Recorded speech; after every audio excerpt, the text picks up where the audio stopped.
Okay, very welcome to your channel chemistry once again. आज हम लोग फिर से एक स्टार्ट करने वाले हैं लेक्चर। लेकिन आज का जो लेक्चर होने वाला है वो 12th क्लास के लिए नहीं होने वाला है, क्योंकि 12th क्लास के जो वीडियोस हैं वो ऑलरेडी बहुत सारे पड़े हुए हैं चैनल पे, जाकर के आप देख सकते हो। लेकिन peoples are not taking the interest, why, I don't know why. चलो खैर, आज का जो वीडियो है वो होने वाला है 11th क्लास के ऊपर, और 11th क्लास का चैप्टर है इक्विलिब्रियम। इक्विलिब्रियम हम आपको बताने वाले हैं, ठीक है। तो आज का जो छोटा सा अभी 2-3 मिनट का जो वीडियो होगा, अभी मतलब 4-5 मिनट का जो वीडियो होगा, उसमें हम लोग क्या करें, इक्विलिब्रियम को समझेंगे कि इक्विलिब्रियम होता क्या है, ठीक है। उसके बाद एक डिटेल वीडियो आएगा जिसमें कि हम इक्विलिब्रियम के सारे या फिर 2 पार्ट में बना लेंगे कि इक्विलिब्रियम के 2 पार्ट में पूरा चैप्टर कंप्लीट हो जाएगा, यानी with numerical and with your all problems and doubts, ठीक है। तो चैप्टर हमारे पास में क्या है, इक्विलिब्रियम। सबसे पहले तो हम सोचते हैं कि इक्विलिब्रियम होता क्या है। इक्विलिब्रियम का मतलब होता है कि ऐसी कंडीशन, हम लोग केमिस्ट्री में पढ़ रहे हैं तो केमिस्ट्री में क्या होती है, केमिकल रिएक्शन होती है। बट अगर हम एक जनरल टर्म में देखें कि इक्विलिब्रियम क्या होता है, तो इक्विलिब्रियम को हम कुछ इस तरीके से समझ सकते हैं कि जो हम लोगों के पास बैलेंस होता है, बैलेंस मीन्स तराजू जो होता है, उसमें आपने देखा होगा कि जब उसमें वेट नहीं रखा होता तो दोनों पार्ट क्या होते हैं, इक्वल होते हैं, ठीक है।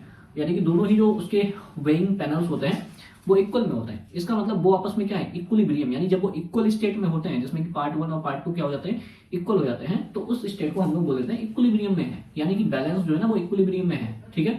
इसका मतलब दोनों का जो अमाउंट है क्या है, इक्वल होना चाहिए। अच्छा, ये तो हो गई जनरल सी बात।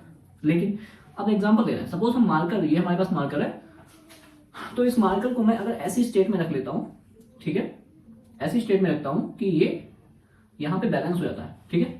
तो इसका मतलब है कि ये वाली जो स्टेट है जहां पे ये पॉइंट यानी इक्विलिब्रियम का ऐसा पॉइंट, मतलब ये जो मार्कर का ऐसा पॉइंट है जहां पे ये इक्वल स्टेट में है, इसको हम लोग बोलेंगे इक्विलिब्रियम, ठीक है। तो ये तो हो गया हमारा जनरल, यानी कि अपनी डेली लाइफ में इक्विलिब्रियम का मतलब क्या होता है, ठीक है। लेकिन ये तो लिख नहीं सकते, हम लोग एग्जाम में कैसे लिख के आएंगे।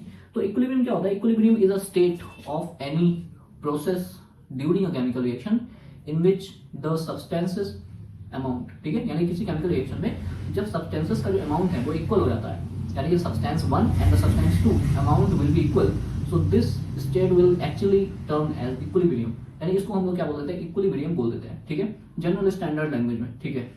ये तो इतना हो गया।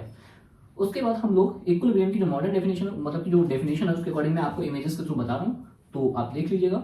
और इक्विलिब्रियम कुछ फोटोज में इसमें पेस्ट कर रहा हूँ, तो वो भी आप देख लीजिएगा। तो इक्विलिब्रियम क्या होता है कि जैसे कि आपके पास जो आपने देखा होगा सीशॉ, जो शीशा होता है, जैसे बच्चे जिस पे झूलते हैं ना, 2 पैनल होते हैं, तो उसमें क्या होता है कि देख 2 आयरन की रॉड होती है और इधर एक पैनल होता है, इधर पैनल होता है। तो उसमें क्या होता है कि अगर उसमें कोई भी बच्चा नहीं बैठा हुआ है तो दोनों पैनल आपस में क्या होते हैं, ऐसे होते हैं, मतलब कि बैलेंस होते हैं, ठीक है। ऐसा नहीं होगा एक ऐसे पड़ा हुआ एक ऐसे पड़ा हुआ, ऐसा नहीं होता है, तो इक्वल स्टेट में होता है। तो उस स्टेट को हम लोग बोलते हैं इक्विलिब्रियम, ठीक है, जैसे कि आप लोग इमेज में भी देख सकते हैं, ठीक है। बैलेंस के बारे में ऑलरेडी मैं बता चुका हूँ कि तराजू हमारे पास में अगर होता है तो उसमें दोनों पैनल क्या होता है, इक्वल होता है, तो उस स्टेट को भी हम लोग क्या बोलते हैं, इक्विलिब्रियम बोलते हैं, ठीक है। उसके बाद में बहुत सारी आप जनरल चीजें ले सकते हैं। इक्विलिब्रियम की डेफिनेशन के अकॉर्डिंग हम आपको बता सकते हैं कि equilibrium is a state of any particular chemical reaction in which the amount of any one substance will be equal to the amount of the other substance, ठीक है। तो इस तरीके से हम लोग इक्विलिब्रियम को डिफाइन कर सकते हैं, ठीक है। अब बात आती है कि हमारे सिलेबस के ऊपर जो इक्विलिब्रियम है वो इतना डेफिनेशन तक ही सीमित नहीं है, इसमें और भी कई सारी चीजें हैं। अब जो कोई केमिकल रिएक्शन होती है, कोई भी जो केमिकल रिएक्शन होती है उसमें ए से पी बनता है, सपोज प्रोडक्ट से रिएक्ट, मतलब रिएक्टेंट से प्रोडक्ट बनता है। बट अगर कोई रिएक्टेंट ऐसा है जो ब्रेक हो रहा है और ब्रेक होने के बाद वापस जुड़ भी रहा है, मतलब सपोज ऐसा कोई केमिकल रिएक्शन जिसमें हमारे पास कोई रिएक्टेंट है, रिएक्टेंट से प्रोडक्ट बन रहा है, ठीक है, रिएक्टेंट से प्रोडक्ट बन गया, but product also break down into the reactant also, ठीक है, और यानी प्रोडक्ट से वापस रिएक्टेंट भी बन रहा है, ठीक है। तो क्या होगा, रिएक्टेंट प्रोडक्ट में, प्रोडक्ट रिएक्टेंट में, ऐसा चलता रहेगा काफी टाइम तक। लेकिन एक टाइम ऐसा आएगा कि जो अमाउंट ऑफ द रिएक्टेंट हुआ, ठीक है, amount of the reactant will be equal to the amount of the product, ठीक है। इस टाइम पे, मतलब ऐसा कोई टाइम आएगा केमिकल रिएक्शन में जब रिएक्टेंट और प्रोडक्ट आपस में चेंज हो रहे होंगे, रिएक्टेंट से प्रोडक्ट बनना होगा, प्रोडक्ट से रिएक्टेंट बनना होगा, बट एक टाइम ऐसा आएगा कि इसका जो कंसंट्रेशन होगा इन दोनों का वो आपस में क्या हो जाएगा, इक्वल हो जाएगा, ठीक है। तो इस स्टेट को हम लोग क्या बोलते हैं, इक्विलिब्रियम, ठीक है। बट सारी ही केमिकल रिएक्शन ऐसा नहीं करती है। जैसे हमने मान लो पेट्रोल जला दिया, पेट्रोल जलने के बाद धुआं बन गया और धुआं वापस अब पेट्रोल नहीं बन सकता है। सो ऐसी जो रिएक्शन होती हैं जो कि एक से दूसरे में चेंज होते रहते हैं, रिएक्टेंट से प्रोडक्ट एंड प्रोडक्ट से reactant, so these are called reversible reactions, ठीक है। तो जो रिवर्सिबल रिएक्शन होती हैं उनमें ही हमें इक्विलिब्रियम देखने को मिलता है, that is very important. All the reversible processes can represent the equilibrium. ऐसी कोई भी रिएक्शन जो कि इरिवर्सिबल है, मतलब कि एक बार हो गई अब वो वापस नहीं हो सकती है, तो उसमें इक्विलिब्रियम देखने को नहीं मिलेगा। अब हम लोग जनरल एक टर्म ले लेते हैं।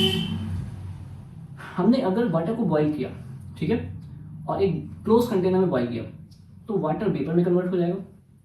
अब क्योंकि कंटेनर क्लोज है, इसीलिए क्या होगा कि वाटर फिर से टकरा करके वेपर फिर से टकरा करके वाटर में चेंज हो जाता है। तो इस टाइप की जो स्टेट होती है, इस टाइप की जो केमिकल रिएक्शन होती है, ये होती है reversible chemical reaction, reversible process बोल सकते हैं। And all the reversible process can represent also equilibrium, ठीक है, इक्विलिब्रियम। लेकिन कंडीशन क्या होगी? सबसे पहले तो अगर आपको इक्विलिब्रियम स्टेब्लिश करना है, सो कंटेनर शुड बी क्लोज, ठीक है। आपको एक ऐसा कंटेनर लेना पड़ेगा जो क्लोज हो, ठीक है। अब मान लो आपके पास कोई बीकर है, ठीक है, और आप इसमें इक्विलिब्रियम स्टेब्लिश करना चाहते हैं, आपके पास वाटर भी है, ठीक है। आपने क्या किया? इसको हीट कर दिया, ठीक है, और हीट करने के बाद ये सारा वाटर इवेपोरेट होकर के वेपर में कन्वर्ट हो जाएगा, ठीक है। वेपर में कन्वर्ट होने के बाद ये कहाँ जाएगा? यहाँ बैठा रहेगा क्या? नहीं, वेपर में कन्वर्ट होने के बाद ये फ्री हो जाएगा, उड़ता हुआ चला जाएगा कहीं पे इन्वायरमेंट में, और ये फिर वापस कैप्चर नहीं हो पाएगा। इसका मतलब है कि वाटर वेपर में कन्वर्ट हो गया और वेपर फरार हो गया, ठीक है। तो इक्विलिब्रियम यहाँ पे कंडीशन नहीं बन पाएगी। तो सबसे पहली कंडीशन क्या होती है कि इक्विलिब्रियम अगर स्टेब्लिश करना है, सबसे पहले रिएक्शन रिवर्सिबल होनी चाहिए, यानी सब्सटेंस रिवर्सिबल वाला होना चाहिए, और दूसरा हमारा कंटेनर क्लोज होना चाहिए। अब हम क्या करेंगे? हम अगर कंटेनर क्लोज ले लें, कोई क्लोज कंटेनर ले, जैसे क्लोज कंटेनर का एग्जांपल क्या होगा? जैसे आपने थर्मोडायनेमिक्स सुने, सिस्टम होता है, तो सिस्टम से चलेंगे सारी चीजें। हमारे पास लिक्विड है, ठीक है, हमारे पास एक कोई लिक्विड है, हमने क्या किया? इस बार बीकर को क्लोज कर दिया, ठीक है। बीकर को जब हम क्लोज कर देंगे तो होगा क्या कि हम जब इसको हीट करेंगे तो ये वाटर जो है ना वेपर में कन्वर्ट होगा। ये हमको पता है, वाटर वेपर में कन्वर्ट होता है जब हीट करते हैं। लेकिन ये वेपर जो है ना अब बाहर की तरफ नहीं आ पाएंगे। क्यों? क्योंकि ये जैसे ही वाटर ये वेपर के ऊपर जाएंगी, ऊपर से नीचे वापस सेटल डाउन हो जाएंगी, ठीक है।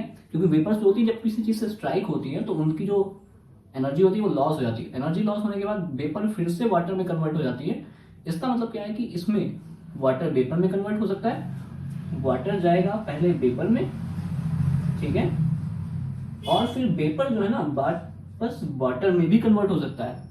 क्यों हो सकता है? क्योंकि कंटेनर क्लोज है। तो ऐसी सारी प्रोसेस जिसमें कोई एक सब्सटेंस दूसरे में चेंज होता हो और दूसरा भी वापस चेंज हो जाता हो पहले वाले में, तो उस स्टेट में ही, उस प्रोसेस में ही इक्विलिब्रियम बन सकता है, ठीक है। ये इतना तो बात हो गया। अब क्या होता है कि जब हम किसी कंटेनर में वाटर को बॉईल करते हैं तो एक टाइम पे जो अमाउंट ऑफ वेपर होगा वो धीरे धीरे किस में कन्वर्ट हो जाएगा? वेपर में। और एक टाइम पे हम देखेंगे कि यहाँ पे जो वेपर का अमाउंट है, जो हमारे पास वेपर का अमाउंट है, और इधर जो हमारे पास वाटर का अमाउंट है, वो क्या हो जाएगा? इक्वल हो जाएगा, ठीक है। मतलब वाटर का अमाउंट और वेपर का अमाउंट दोनों का इक्वल हो जाएगा। तो उस स्टेट को ही हम लोग बोल देंगे इक्विलिब्रियम, ठीक है। आई होप आपको ये जो इक्विलिब्रियम का टर्म है ये तो अच्छे से समझ में आ गया होगा, ठीक है। आपको इसी तरीके के वीडियोस के लिए मैं आगे 2 वीडियोस और लाऊंगा जिसमें कि आपका पूरा का पूरा इक्विलिब्रियम चैप्टर कंप्लीट हो जाएगा। आज मैंने आपको सिर्फ इतना बताया है कि इक्विलिब्रियम का मतलब क्या होता है। इक्विलिब्रियम का मतलब होता है कि कोई भी प्रोसेस जिसमें कि एक सब्सटेंस दूसरे में चेंज होता हो और दूसरा वापस फर्स्ट में भी चेंज हो सकता हो, तो उसमें एक कंडीशन ऐसी आती होगी कि amount of A will be equal to amount of B. So this state will actually called as equilibrium, ठीक है। आई होप आपको ये समझ में आया, ठीक है। इसके साथ ही अगर आप चैनल पे पहली बार आए हुए हैं तो जानते हैं आपको क्या करना है। आपको चैनल को करना है सब्सक्राइब। दूसरा, आपने तो सब्सक्राइब किया ही हुआ है, आप क्या करेंगे? आपके जो दोस्त हैं, आपके जो पड़ोसी हैं, आपके जो रिश्तेदार हैं, उन सबको शेयर करवाना है, ठीक है। तो चैनल को सब्सक्राइब करें, सपोर्ट करें। और हाँ, जो लोग इंस्टा चलाते हैं स्पेशली, क्योंकि इंस्टा मैंने देखा है बहुत सारे बच्चे चलाते हैं, तो इंस्टा अगर आप चला रहे हैं, आपके बहुत सारे फॉलोअर हैं, तो हमारे चैनल को आप इंस्टा पे जाकर ही शेयर कर सकते हैं, ठीक है। फेसबुक चलाते हैं, फेसबुक भी शेयर कर सकते हैं। अगर टिकटॉक चलाते हैं वहां भी शेयर कर सकते हैं, और स्नैपचैट चलाते हैं वहां भी शेयर कर सकते हैं। किसी भी टाइप की कोई बाउंडेशन नहीं है, लेकिन हाँ, चैनल को शेयर करना मत भूलिएगा। Thank you so much for watching and wait for the next videos for the equilibrium. Thank you so much.